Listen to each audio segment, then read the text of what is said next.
welcome to Change Happens, a weekly gathering of things that I found entertaining, informative, or thoughtful as I made my way through the digital cave that is the interweb. Alright, here we go. Change Happens, Volume 107. Have a great day. Find your way. December 15th, 2024, from the walls of the digital cave. Hi. Is there anything more contagious than a child's laughter? There are so many sounds that I don't want to hear when I'm trying to cultivate a silent plot of time. Among them is not the sounds of my children, whether at war or peace, for those are the sounds of life in all its noisy glory. One day will come, in a plot of silent time, too much space between the sounds of life. I am in no hurry to find that much silence. As always, Change Happens is brought to you by a father and a daughter discussing matters, hyperventilating the podcast, entertaining, thoughtful, and informative. Join us every Wednesday. Because he can. Headline, Why the Old Man Dances. From the article. It was a very dangerous year for Rome. The Carthaginian general Hannibal, their greatest enemy, was bearing down upon southern Italy, threatening to destroy the Republic. The festival, aimed to assure divine protection, was held at the Great Circus, a large area in the middle of Rome where cult practices, horse races, and mass entertainment intersected. During the ritual, Livy tells us, the people watched wearing garlands and women said prayers. But the grammarian Festus explains that upon hearing that the Carthaginians were approaching, people left the circus in a hurry in order to fight the enemy. When they came back, they discovered that an old man had been dancing all along and exclaimed the words that became proverbial. The matter is safe, the old man dances. Hannibal came close, but he never conquered Rome. An examination of the role that dance played in ancient Rome. As they kept such extensive records, along with preserved images and artifacts, we have a pretty good idea of the role that dance played in Roman culture, society, life, and ritual. Rhythmic movement of the body has probably played a part in life for as long as there has been life. Throughout the rest of the animal world can be found many examples of music and movement being created and used for various purposes, including, it would seem, simply for joy. It's a bit of a niche article. This will be well received by all of you dance-loving history buffs out there. More hours awake. Headline, The ones who need little sleep. Natural short sleepers, as they are called, are genetically wired to need only 4 to 6 hours of sleep a night. These outliers suggest that quality, not quantity, is what matters. If scientists could figure out what these people do differently, it might, they hope, provide insight into sleep's very nature. The bottom line is we don't understand what sleep is, let alone what it's for. That's pretty incredible given that the average person sleeps a third of their lives, says Louis Tachek, a neurologist at the University of California, San Francisco. The upshot of this is that there are people who are genetically predisposed to needing less sleep. They call them natural short sleepers. If you want your labels infused with poetic whimsy, you won't ask a scientist to do the naming. 2 for 2 on nerd articles here this week. This one's interesting in that it definitely underlines how little we know about sleep and sleep patterns. It lends itself to considering that there is more than one right way to sleep. Many things factor into what sleep you may need to function at the highest level. This article is particularly interested in the role genetics plays in the ongoing mystery of slumber. What we really worship. Headline, How Electricity Works. From the article. Alternating current simply means the current flows backwards and forwards in a circuit as the terminals are constantly reversed. This is a bit like the tide of the sea as it goes in and out repeatedly.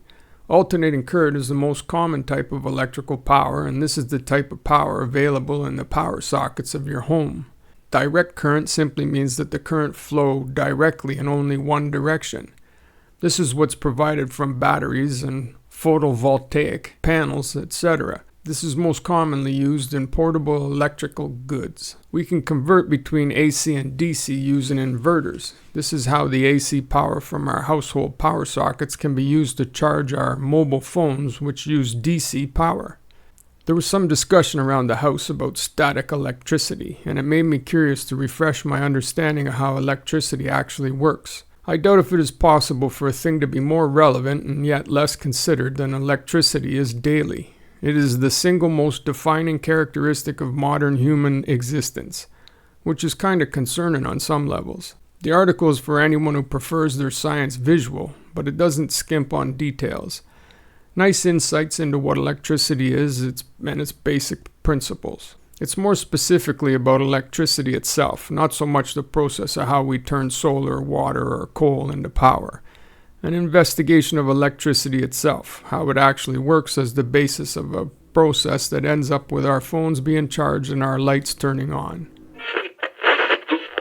December 9th, 1965, a Charlie Brown Christmas. If Winnie the Pooh leveled up, down a Wiki rabbit hole.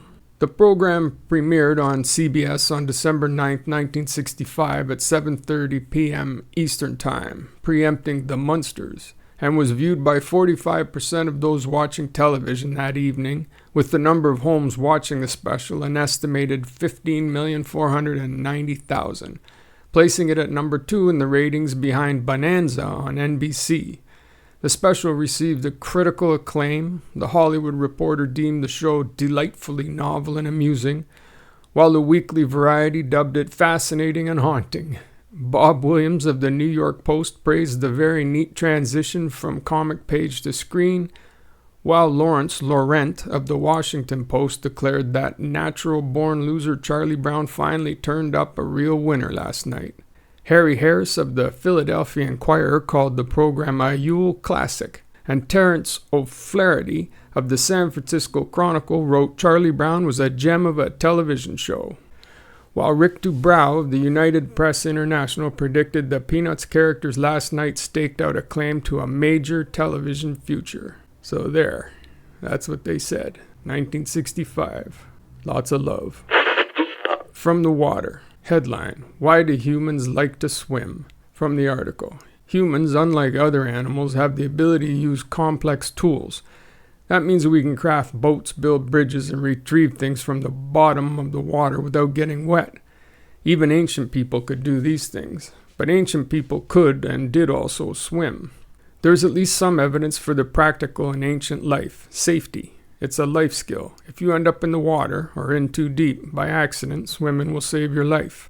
In fact, Greek philosopher Plato said of the unwisest in society, they spell not, neither do they swim. He said this as if it was a familiar saying, which suggests that in his society, learning to swim was just common sense.